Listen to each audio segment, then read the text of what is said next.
Do subscribe to Bookstream YouTube channel to receive updates on this audiobook. Click the bell icon to receive latest updates on book reviews. No More, No Less. Author Sandesh Shanmugam. Chapter 9. Evolution of Computers.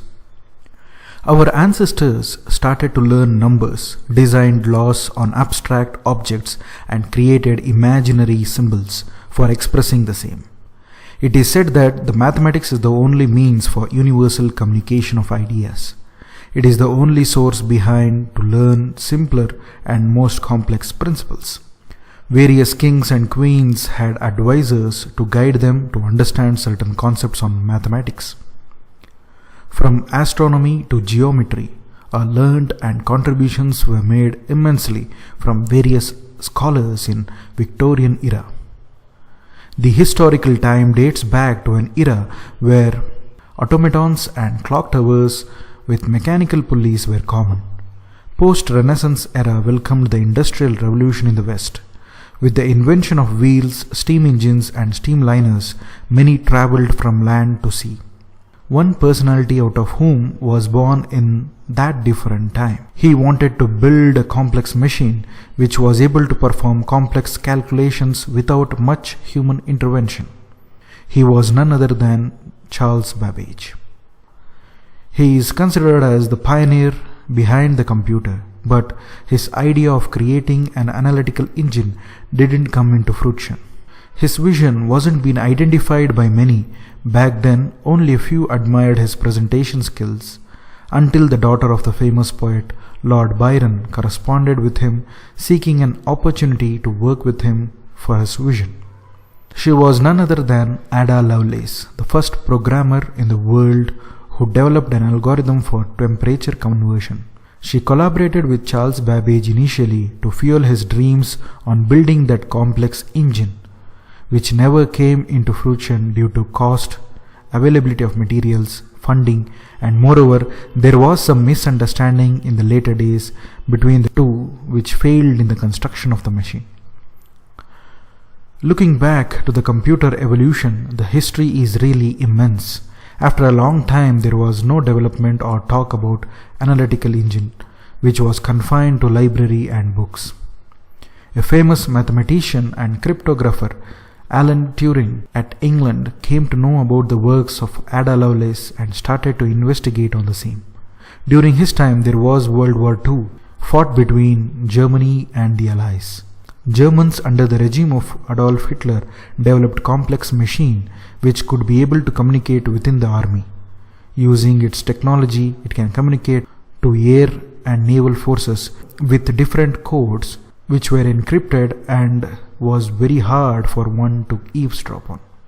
This machine was called as an Enigma Machine, which used to send vital information about the then day's activity of the military.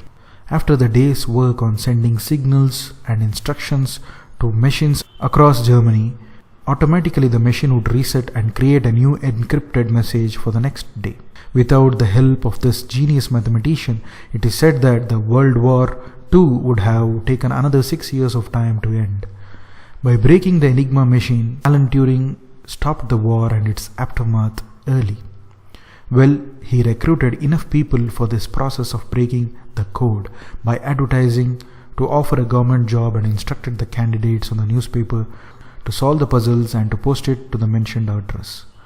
Many posts arrived along with the solved puzzles, and in the stages of selection he recruited few by conducting further tests in the center.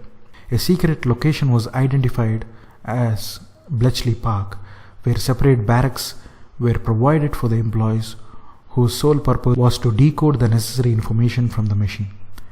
It took a long time for them to decode, and after the day the results were waste because the machine used to get reset. Then Turing wondered and tried to create a machine we now know as Turing machine, which started to decode the necessary information. But it took lots of time to start and consumed great amounts of power. Luckily for Turing, he received an Enigma machine which he then hacked on to collect the responses and fed it to the Turing machine for results. Well, one may say Turing was probably the first hacker in the modern world. Alan Turing died in an young age to what may call it as a suicide, but for others it was arsenic poisoning.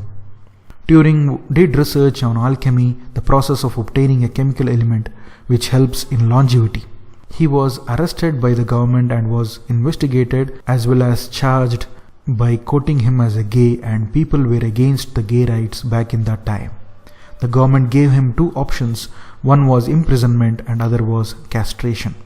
Turing took the second option and underwent hormonal therapy to control his urge, which created side effects on his body. At his deathbed, they found a half-eaten apple which was investigated and found the presence of arsenic chemical in it. If one wants to know more on Alan Turing, the movie The Imitation Game gives the insight to the Turing's character.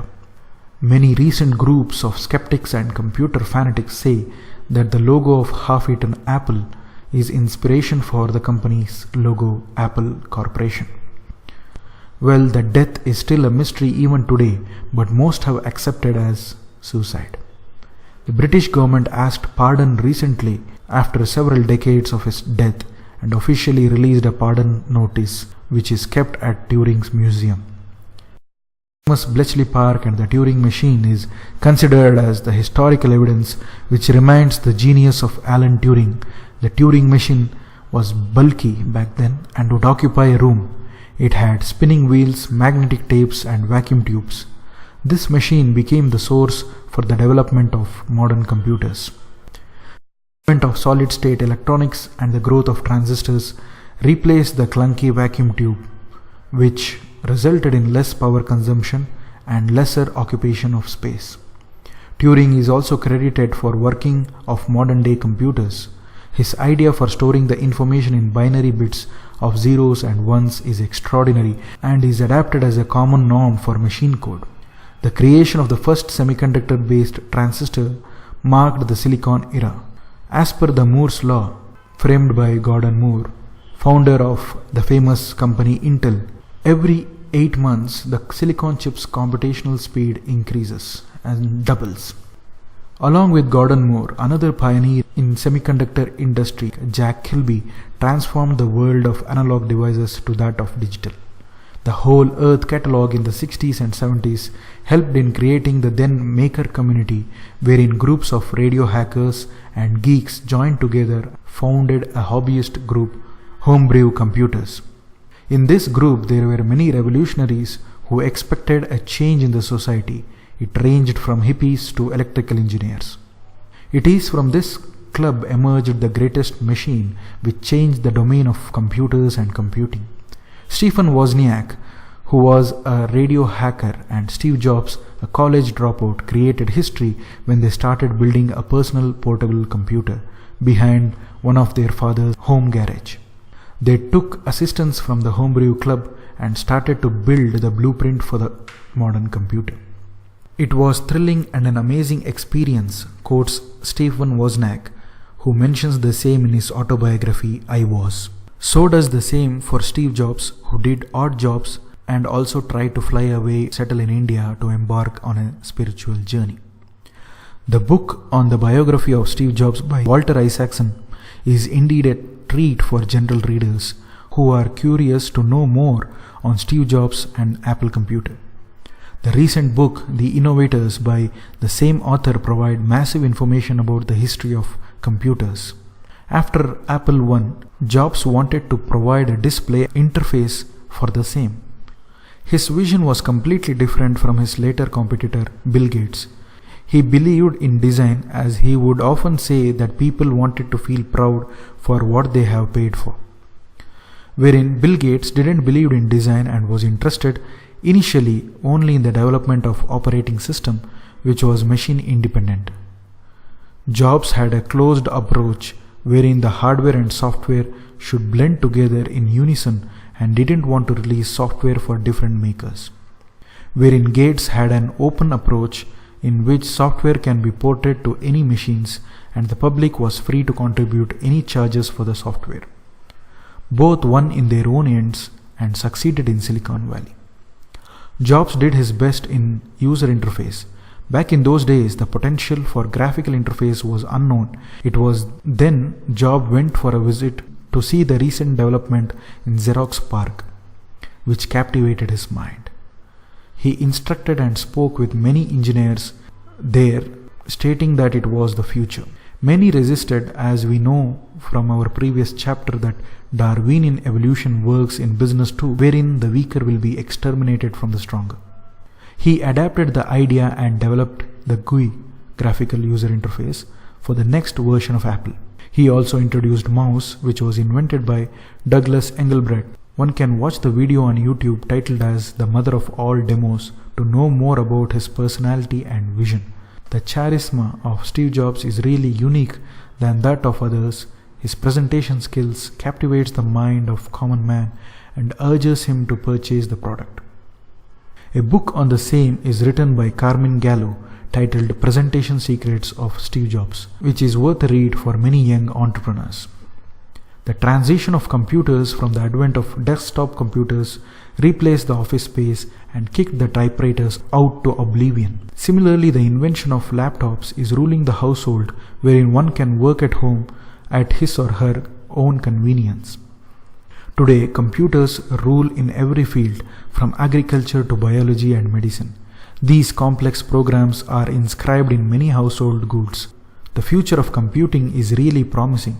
The modern computers have beaten the greatest chess player of our time, Garry Kasparov, to winning jackpot in the game of Jeopardy by IBM Watson supercomputer. In future, the development of computer will be immense. The advent of cloud computing, rapid prototyping, Internet of Things and big data will transform the field of computing. The future machines will be able to suggest the doctors to perform surgery based on the previous experience, which are stored in their memory through databases. Wireless surgery is success today. The machine like Da Vinci have transformed the field of robotics, performing complex robotic surgery assisted by surgeon through internet. The Turing test will be surpassed, which states that the machine's interaction can't be identified in the prescribed time by the user, by the machines of tomorrow easily. The field of artificial intelligence will revolutionize various fields from healthcare, education to transportation and real estate. Computers of the future will attain a state what Kurzweil called singularity. In future, one might see the true replicas of their favorite fictional characters from the Hollywood movies like Terminator, iRobot, etc. It is said that in the near future, computers will surpass the human intelligence, which might provoke some disturbance in the human group. The advancement might affect the humans, wherein few will accept this change and others might resist. Lots of research is being carried out in understanding the human intellect, like the works of Dr. Jose Delgado on controlling and diverting the thoughts of the raging bull through wireless radio signal. Research by Dr. John Chapin, in which his research on controlled locomotion similar to that of a bull, where electrodes are placed on rat's brain and the wireless signals are sent to the rat to move on to the instructed direction. Similarly, the research by Miguel Nicoles on monkey is helping him to understand the pattern which in future will make humans with spinal cord injury to walk again with the help of common human-machine interface. Dr. Philip Kennedy is working on linguistics for the disabled through vocal reflex. Professor Hugo de Garis is currently doing research on the artificial brain and predicts that the machines of the future will overpower humans through trillions of computations per second. Those machines, to which he calls as artilects or artificial intellects, can be able to study and understand the human environment and act according to its state. Another advancement in the computers are the creation of virtual replica of the brain called as the Blue Brain Project, which will decode and demystify the entire human brain, as the research is led by Professor Henry Markham, who says that in future it is possible to store one's thought, or dream reconstruction is made possible, wherein one can study, interpret and find solutions to the problem which have occurred through future complex machines. Professor Seth Lloyd thinks in an altogether different approach. His design and construction of what we call as the first quantum computer, for which he received a Nobel Prize, says that in future the computational power of quantum computers will be 4 times than that of the present day modern computer. wherein this quantum computer works on the atom, and these atoms possess qubits which can be used for processing immense amount of stored data within a fraction of few seconds. Well, the future is really amazing and captivating in the field of computing, but one should also be able to understand the sensitivity and ethical aspect involved in these constructions and innovations. I hope you loved listening to this audio recording. Do subscribe to Bookstream YouTube channel to receive more updates on this audiobook. Click the bell icon to receive updates on other book reviews. Thank you for listening. Take care.